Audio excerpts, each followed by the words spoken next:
나오미가 또 이르되 보라, 내 동서는 그의 백성과 그의 신들에게로 돌아가나니 너도 너의 동서를 따라 돌아가라. 하니 룻이 이르되 내게 어머니를 떠나며 어머니를 따르지 말고 돌아가라 강건하지 마옵소서. 어머니께서 가시는 곳에 나도 가고 어머니께서 머무시는 곳에서 나도 머물겠나이다. 어머니의 백성이 나의 백성이 되고 어머니의 하나님이 나의 하나님이 되시리니 어머니께서 죽으시는 곳에서 나도 죽어 거기 묻힐 것이라.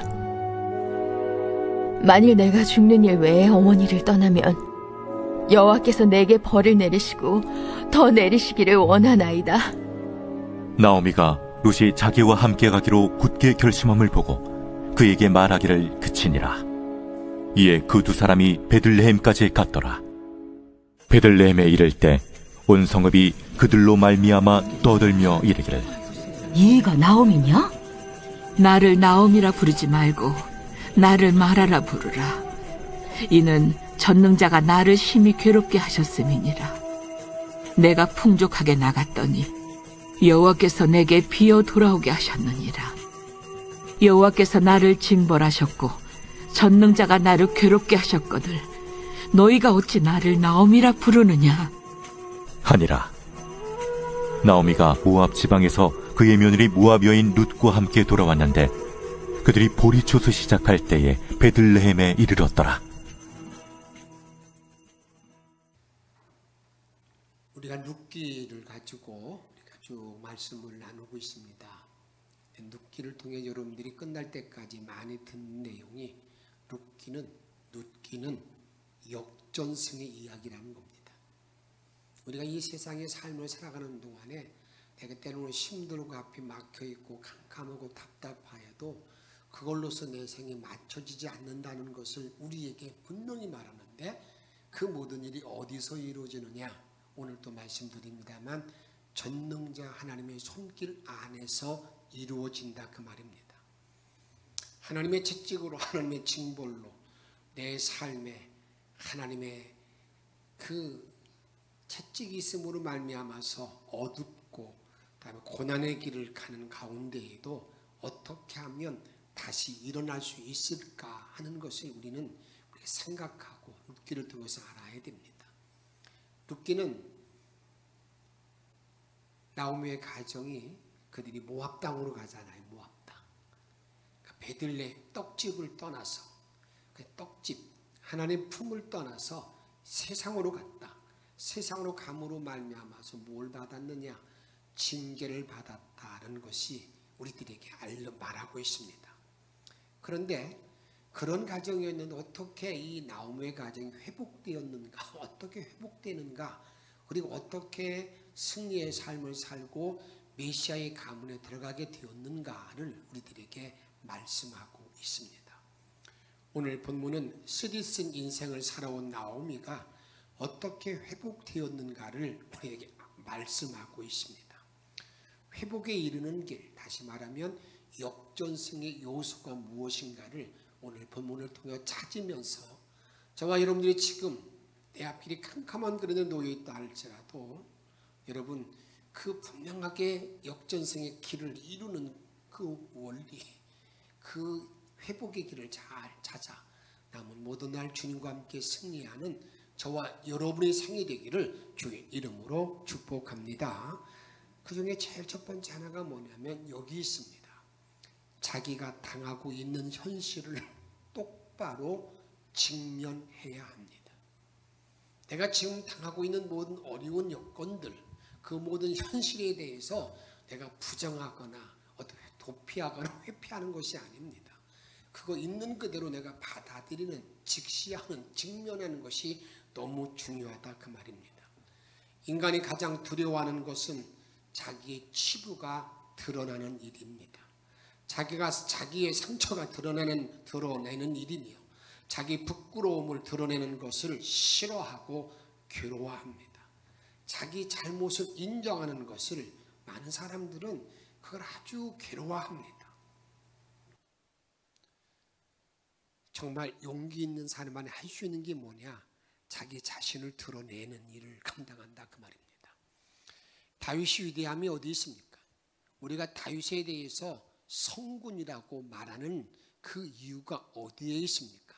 그것은 다윗의 그 자기의 치부를, 자기의 현실을 그대로 직시하고 받아들이는 데 있다는 것을 성경은 우리들에게 말하고 있습니다. 나단 선지자가 나와서 그에게 잘못을 추궁합니다. 그 잘못을 추궁할 때 왕으로서 무슨 말이야? 하면서 거절하거나 그에 대해서 억압한 것이 아니라 오히려 그 말을 듣자마자 철저하게 회개하는 이 다윗의 모습에 그의 위대함이 있다는 것을 우리가 알아야 된다 그 말입니다. 다윗이 밧세바라는 여인을 취하게 됩니다. 간음하게 되는 것이죠. 그 일로 맞췄으면 괜찮을 법도 한데 오히려 그것을 감추기 위해서 밧세바의 남편 우리아를 간접 살인하게 됩니다. 그럴 때 하나님께서는 나단을 통해서 다윗을 만나게 합니다. 나단을 통해서 그 비유를 통해서 다윗의 잘못함을 지적할 때에 그 나단이 이렇게 말합니다. 그 다윗이 뭐라고 말하는지 아십니까?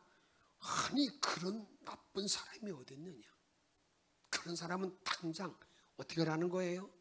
죽이라는 말, 비슷한 말 하는 거예요. 있을 수 없다는 일입니다. 우리가 흔히 말하는 이 땅에서 말하는 자기는 전혀 관계없이 남만 탓하는 그런 어떤 모습을 보게 되는 것이죠. 나단이 이렇게 말합니다. 사무엘하 12장 7절에 보게 되면 나단이 다윗에게 이르되 당신은 그 사람이라. 당신은 그 사람이다. 양을 100마리 치고 기르고 있는 사람이 자기 집에 손님이 왔을 때에 한 마리 양을 치르고 있는 그 과부의 한 마리 양을 빼앗아다가 손님을 대접했는데 그 사람이 당신이라고 그렇게 그게 다윗의 잘못에 대해 지적하는 말이죠. 그럴 때에 그러면서 그렇게 말하는 겁니다. 이스라엘의 하나님 여호와께서 이와 같이 이르시기를 내가 너를 이스라엘 왕으로 기름 붓기 위하여 너를 사울의 손에서 구원했다라고 말하면서 12장 8절 말씀 같이 읽도록 하겠습니다. 내 주인의 집을 내게 주고 내 주인의 아내들을 내 품에 두고 이스라엘과 유다 족속을 내게 맡겼느니라. 만일 그것이 부족하였을 것 같으면 내가 내게 이것저것을 더하여 주었으리라. 내가 너를 특별히 세워서 다 맡겨주고 부족했으면 더하여 주었을 것이다. 그렇게 하나님 말씀을 전하게 됩니다. 나단의 질책에 다윗이 어떻게 했습니까? 그 말에 대해서 항거하지 않습니다. 여기에 다윗의 위대한 모습이죠. 12장 13절에 보게 되면 이렇게 말합니다. 다윗이 나단에게 이르되 내가 여호와께 뭐 했다고요? 죄를 범하였노라.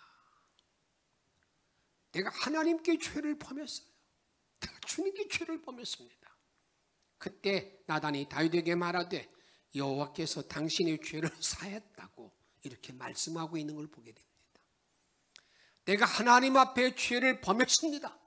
이렇게 자기 자신의 죄를 분명하게 드러내는 다윗의 모습을 보게 됩니다. 오늘 나오미가 고향에 돌아왔을 때 여러분 첫 마디가 뭡니까? 고향 땅에 돌아오니까 모든 동네 사람들이 와가지고 야 나오미 왔다 나오미 왔다 기쁨이 왔다 기쁨이 왔다고 말할 때에 이 나오미가 이렇게 자기 자신을 말하게 됩니다. 20절에 보게 되면 나오미가 그들에게 이르되 나를 나오미라 부르지 말고 나를 뭐로 부르라고요? 마라라는 건 쓴물인데 쓴 인생, 괴로움의 인생이라 나를 부르라는 것입니다. 이는 전능자가 나를 심히 괴롭게 하셨습니다. 여러분 내가 이렇게 지금 나를 나오미라고 부르지 마. 나 아주 고달픈 여인이야. 쓰디쓴 인생이야. 내가 참으로 이렇게 여기 서 있기도 어려운 그런 형편인 것을 그는 말하고 있어요. 자신의 어둡고 쓰디쓴 인생의 현실을 말하고 말하고 있는 그것을 남아, 내가 남아야 쓴물이야 이렇게 말합니다. 그런데 이렇게 쓴물 되게 된 것이 이렇게 말하는 거예요. 전능자 하나님이 나를 심히 괴롭게 만들었다. 13절에 보게 되면 하나님이 나를 치셨다 이렇게 말씀하고 있는 것을 보게 됩니다. 그러면서 또 계속해서 자기 자신을 직면하는 말을 합니다. 21절에 보게 되면 내가 풍족하게 나갔더니 여호와께서 내게 비어 돌아오게 하셨느니라. 내가 갈 때는 이 지역에서, 이 땅에서 내가 풍족한 사람, 여유 있는 사람, 넉넉한 사람이었는데 내가 황폐되어졌어. 내가 지금 돌아오게 되었다.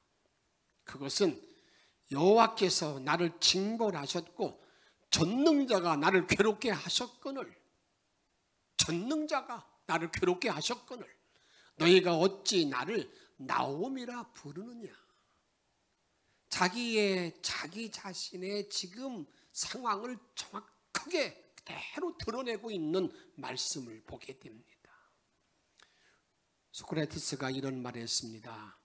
내 자신을 바로 알라고 말했는데, 정말 나 자신을 바로 아는 게 여러분 회개에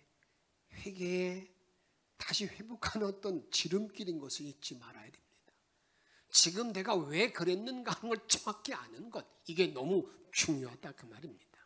나오미는 현실을 직면하고 정직하게 고백합니다. 그게 자기에게 참 수치스러운 일이지만 하나님이 나를 징벌했고 치셨다, 괴롭게 했다 라고 말하면서 정확하게 자기 실상을 말하고 있습니다. 두 번째로 자신의 비참함에 대한 궁극적인 원인을 찾아야 됩니다.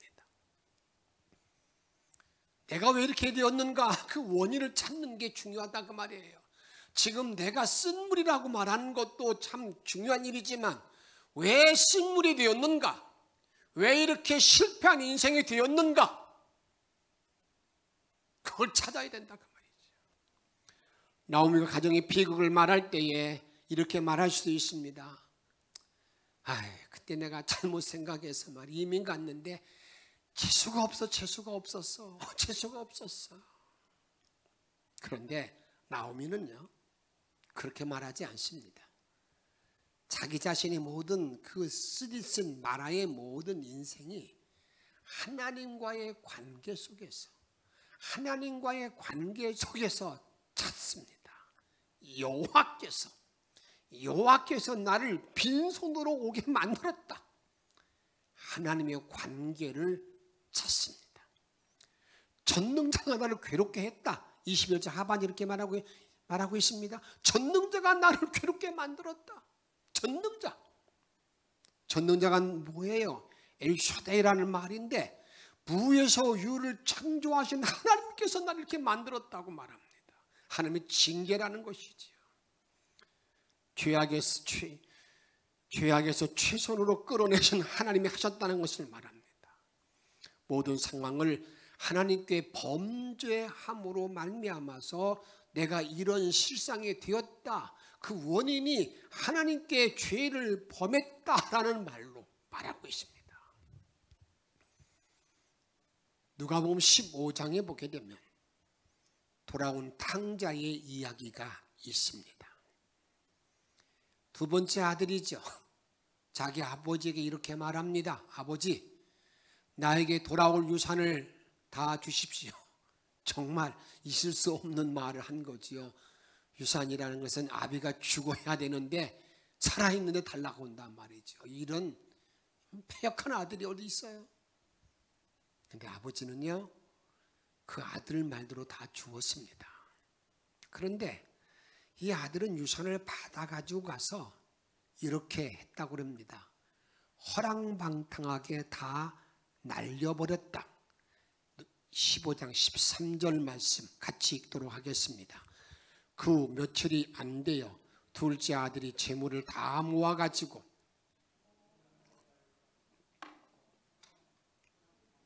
그 재산을 낭비하더니 자기 있는 재물을 다 모아가지고 먼 나라에 가서 다 다 허랑방탕하게 낭비했다라고 말합니다.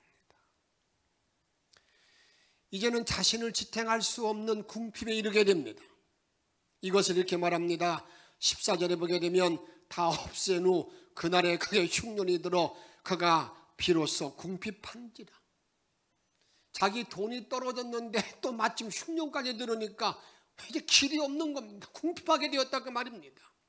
그래서 어디 취업을 했습니다. 어디 취업했느냐?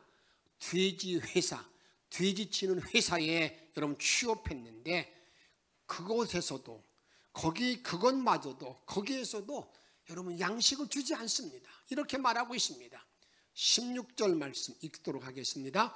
그가 돼지 먹는 쥐업 열매로 배를 채우고자 하되 주는 자가 없는지라. 얼마나 비참하게 됩니까?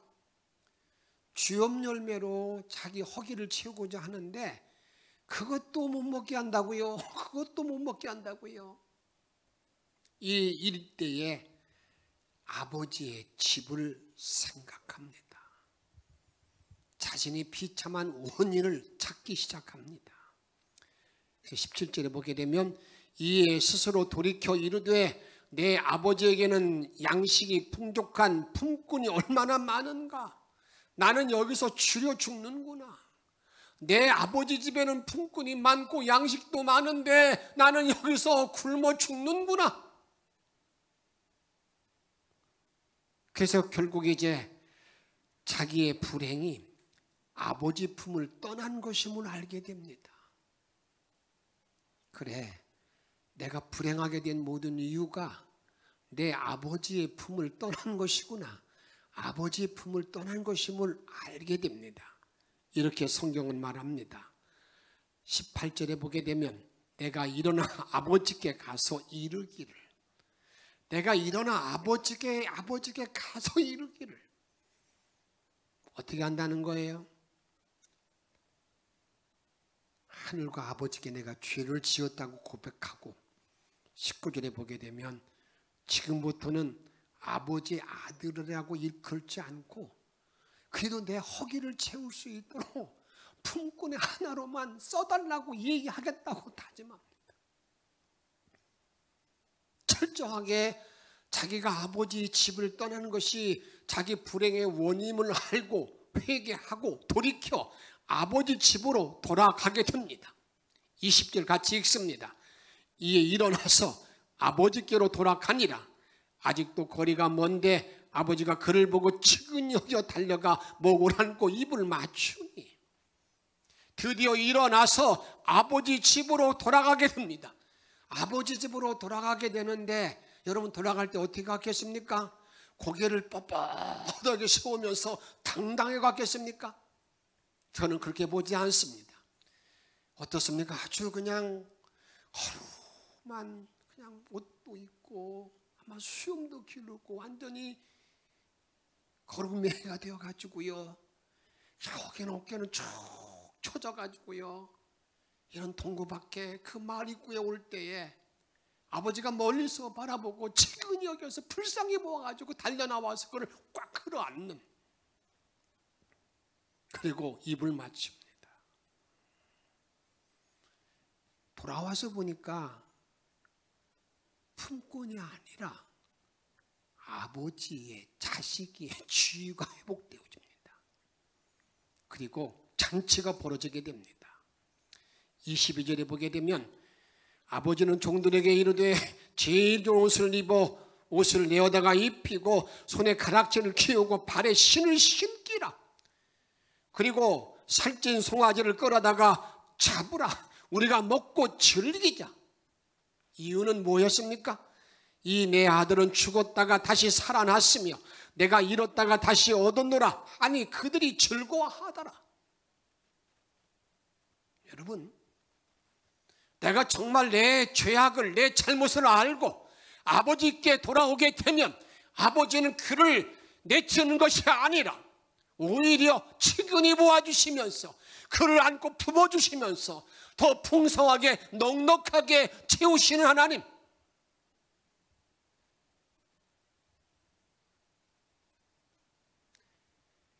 내 원인이, 이 스디슨 마라의 인생 원인이 어디 있는가 정확히 아는 게 중요하다. 그 원인을 찾는 게 중요하다. 그리고 그걸 알고 아버지 품에 돌아가는 게 중요하다 그 말이죠. 그걸 우리는 회개라고 말합니다. 세 번째로, 회개라는 것은 자기가 있어야 할 자리에 돌아오는 것입니다. 회개는 내가 있어야 할 자리에 돌아오는 것이 회개라 그 말이에요. 나오미는 본래 자신이 있어야 할 자리가 어디였습니까? 베들레헴이었습니다. 그 땅, 베들레헴, 유다 땅인데 유다라는 말의 의미가 뭐예요? 찬양의 땅이라는 거예요.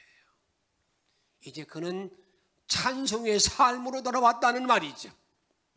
베들레헴 떡집이라는 게 뭡니까? 떡집, 하늘의 말씀을 먹는 떡집, 교회로 돌아왔다는 그런 말이죠. 오직 생명의 떡이신 예수께 돌아오는 것이 저와 여러분의 사는 길임을 절대 잊어서는 안 됩니다. 아무리 세상이 풍족하게 보이고 나를 유혹한다 할지라도 거기에 여러분들에게 미혹당하지 말고 떡집.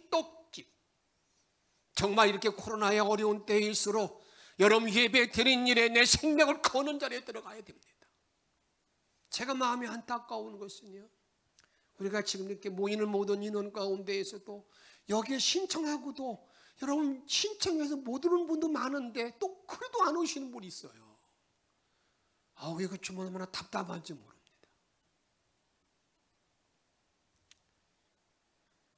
요한복음 6장 47절에 보게 되면 진실로 진실로 너에게 이르노니 믿는 자는 영생을 가졌나니, 48절 같이 읽습니다. 내가 곧 생명의 떡이니라. 생명의 떡이니라. 생명의 떡으로 돌아올 때 그게 바로 회개를 가져온 사람이라 그 말이에요. 경북대학교 박찬성 총장의 글입니다. 자신의 고향은 경남 산청입니다. 자기가 어릴 때에 자기 가정 형편이 너무나 어렵고 가난한데 아버지는 자신을 대구로 유학 보냈습니다. 대구 중학교로. 대구 중학교 가서 한 학기를 보내는데 1학년 8반 68명인데 너무너무 공부하기 싫어서 68등을 했습니다. 근데 아버지 앞에 차마 그 성적표를 갖다 줄 수가 없었어요. 위조를 했습니다. 1등으로. 아버지 갖다 주니까 이제 동네 사람들이 찬석이는 1등 했다며. 그 박찬석 씨의 아버지가 명순 씨인데 명순이는 아들 하나는 잘 뒀어. 1등 했으면 착거리를 해야지. 그걸 어느 날 이제 동네 앞에 내과에 가서 몇 감는다고 그래서 이렇게 내과에 수용하러 갔다가 집에 와 보니까요, 아버지가 뭐 하고 있느냐면 자기 집의 재산 1호인 돼지 한 마리를 잡아서 잔치하는 거예요. 그래서 아버지, 무슨 말을 하려고 그러니까 할 수가 없어요. 막 내가로 갈라가서 막 머리를 탁 맞고 막 주워 박으면서, 여러분 얼마나 충격을 받았겠어요. 완전히 자기가 거짓말하고 났는데 그걸 가지고 아버지가 그렇게 하니까 너무 충격을 받고, 그 후로 이제 그가 이제 17년이 지난 후에 대학 교수가 되었어요. 45세가 되었을 때에 옛날 자기를 아버지한테 사과하기 위해서 아버지한테 이렇게 합니다. 아버지, 그때 일은요. 그러니까 아버지가 말하는 이렇게 하는 거예요. 나도 안다. 민우가 듣는다. 민우가 자기 아들, 그러니까 아버지 손자지요. 자신의 성적표를 위조한 줄도 알면서도 자기 집의 재산 1호의 돼지를 잡아서 잔치했던 아버지의 마음을 자기는 지금 대학 교수이며 박사이며 총장인데도 불구하고 그 아버지의 마음을 알지 못한다고 그는 기록하고 있습니다.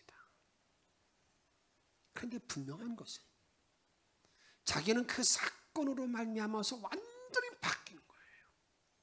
학생의 신분으로 돌아와서 지금 대학 교수의 자리에 들어간 거예요. 회개에서 우리가 말하는 개화천선한 거죠. 회개라는 것은 자기 자리로 돌아가는 거예요. 자기 신분에 맞는 자리에 들어가서 거기서 주의 은총을 입는 거라 그 말이죠. 네 번째로 회복의 요소가 뭘까? 네 번째는요, 신앙 고백을 바로 하는 자가 역전승의 은혜를 입게 됩니다. 신앙 고백. 오늘 나오미가 이렇게 말합니다. 내가 이렇게 식물이 된 것은 전능자 하나님이 나를 이렇게 했다. 전능자. 이제 나오미가 전능자를 다시 알게 된 거예요. 내가 아무리 해도 안 되는구나. 전능자가 도와줘야 되는구나. 이걸 알게 된 거죠. 나오미 같은 그런 상황을 맞이하게 되면 여러분, 전능자 고백하기가 쉽지 않습니다. 전능자 하나님에 대해서 내 고백하는 게 쉬운 일이 아니라 그 말이에요. 그런데 저와 여러분들이 남은 생을 살아가는 동안에 내가 전능자 하나님을 바로 고백만 하면 주님은 참 이상합니다. 전능자 하나님의 은혜를 나에게 입게 만들어주는데 창세기 17장 1절 이하에 보게 되면 이런 말씀이 나옵니다. 오늘은 아브라함에게 하나님이 찾아오셨습니다. 아브라함아, 예, 나는 전능자 하나님이다. 너는 내 앞에서 완전하게 행하라. 내 앞에서 행하라. 완전히 행하라. 여러분, 아브라함에게 이렇게 말하는 거예요. 너 지금 네가 기대고 바라는 것이 있지. 뭘 바라고 있습니까? 아들 얻는 거잖아요.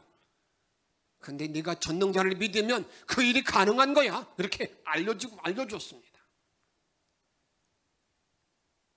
그 후로 창세기 21장 5절에 보게 되면 99세 때에 여호와께서 아브라함에게 나타나셨다고 17장 1절에 말씀하고 있는데 21장 5절에 보게 되면 아브라함이 그의 아들 이삭이 그에게 태어날 때가 몇 세라고요?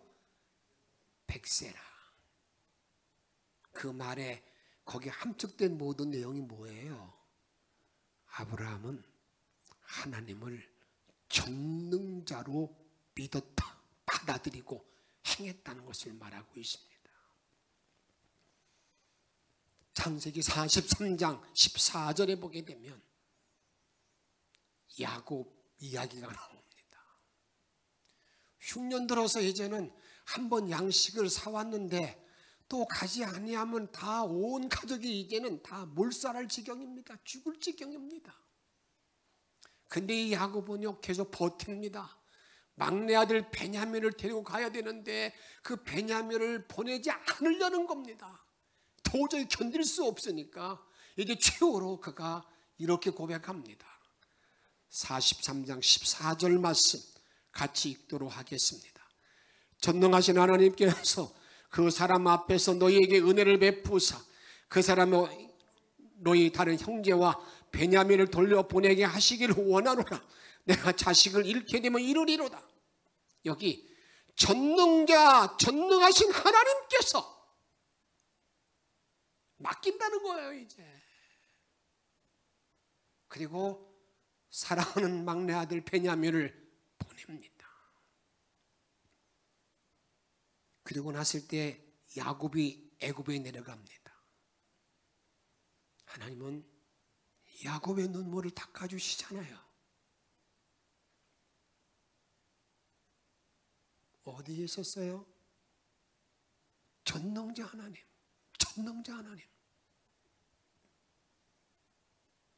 창세기 49장 25절에 보게 되면 야곱이 마지막으로 자기 12아들에게 다 축복합니다. 축복할 때 그때 요셉을 축복할 때 요셉에 대한 축복이 참 귀하지요. 그런데 그때 요셉의 축복의 요점은 뭐냐면 네가 전능자의 은혜를 입었다. 전능자 하나님이 너를 도우셨다는 게 초점입니다. 이렇게 말합니다. 49장 25절에 보게 되면 내 아버지 하나님께로부터 말미암나니 그가 너를 도우실 것이요 전능자로 말미암나니 그가 내게 복을 주실 것이라. 위로 하늘의 복과 아래로 깊은 샘의 복과 젖먹이는 복과 태의 복이로다. 전능자 하나님이 복을 주실 때에 네가 전능자 하나님의 복을 받았는데 그 복이 어떤 복인 줄 아느냐? 하늘의 복과 땅의 복과 자녀의 복을 내가 받았다고 말하고 있어요. 문제는 이게 야곱의 이야기가 아니라 그 말이에요. 저와 여러분들이 이 전능자 하나님을 분명히 내가 받아들이고 믿고 있으면 여러분 전능자 하나님이 주시는 복, 하늘의 복과 땅의 복과 자녀의 복이 나에게 함께한다는 사실을 확실히 믿으시기 바랍니다. 그런 은혜가 넘치기를 축복합니다. 오늘 루시라는 여인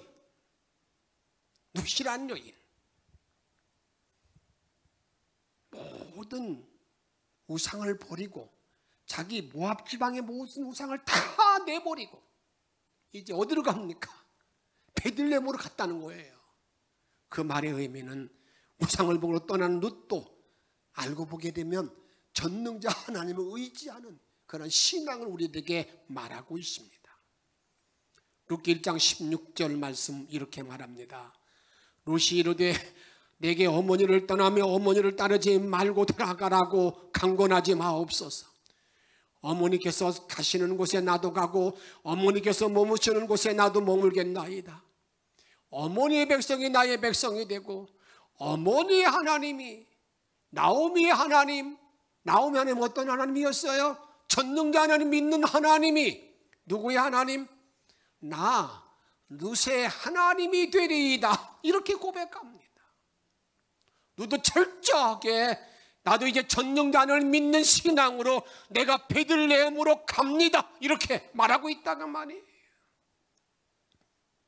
사랑 여러분, 이 무더운 여름을 지나는 동안에 혹시 마라의 쓴 고통이 나를 지배하고 있는 분이 있습니까? 오늘 주님은 나에게 이렇게 말씀합니다. 너 전능자 하나님을 믿고 나가. 할 수 있다 하신 이는 전능자 하나님이야. 그걸 마음에 기억하면서 우리 함께 찬양을 부르십시다. 그리고 정말 내 생애의 모든 삶 속에 이 전능자의 능력의 손길이 나를 지배하는 삶으로 나아가고 승리해야 됩니다.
십자가를 전하시네 할 수 있다 하신 주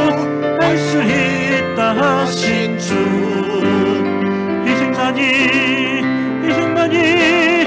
능력이라 하시네. 희생만이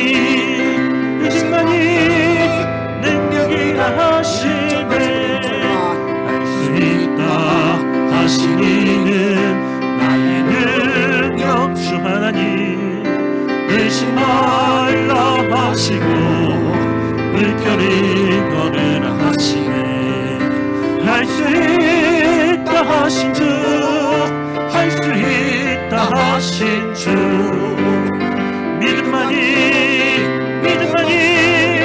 능력이라 하시네. 믿음만이 능력이라 하시네. 오늘 주신 말씀 기억하면서 내가 전능자를 믿는 믿음 안에 남은 생을 승리하기를 바라는 마음으로 내 생이 쓴물이라도 괜찮습니다. 내가 전능자 주님을 만나게 되면 다 해결됩니다. 이 일을 기억하면서 시간 주 앞에 동서로 기도하겠습니다.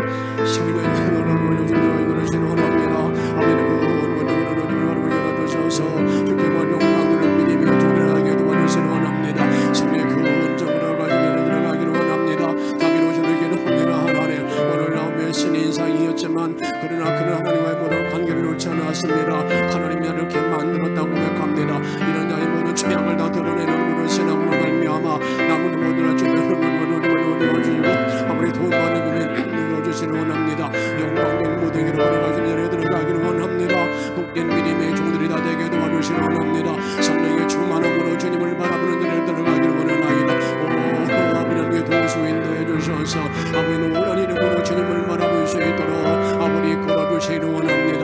성령의 그 권능을 함께 도와주시기를 원합니다. 아버지는 생명력으로 주를 바라보는 자리에 들어가기를 원합니다. 영광으로 주를 자는 자리에 들어가기를 원하나이다. 주의 뜻대로 살아가는 자리에 들어가기를 원하나이다. 노란 권능으로 주를 여겨 주셔서 감사가 되게 도와주시길 원합니다. 정말 주의 말씀을 선물하게 도와주시길 원합니다. 정말 회개를 들어가게 도와주셔서 전능자의 품에 돌아오기를 원합니다. 아버지 품에 돌아오기를 원하나이다. 그래 내 모든 삶속에 예수의 큰 영광이 나타날 수 있도록 도와주시길 원합니다. 올라온 믿음의 이름 내어 걸어갈 수 있도록 아버지 돌보시고 인도하시고 영광만 받아 주옵소서. 오 하나님 오 아버지 도와주옵소서. 예수님의 이름으로 간절히 기도합니다.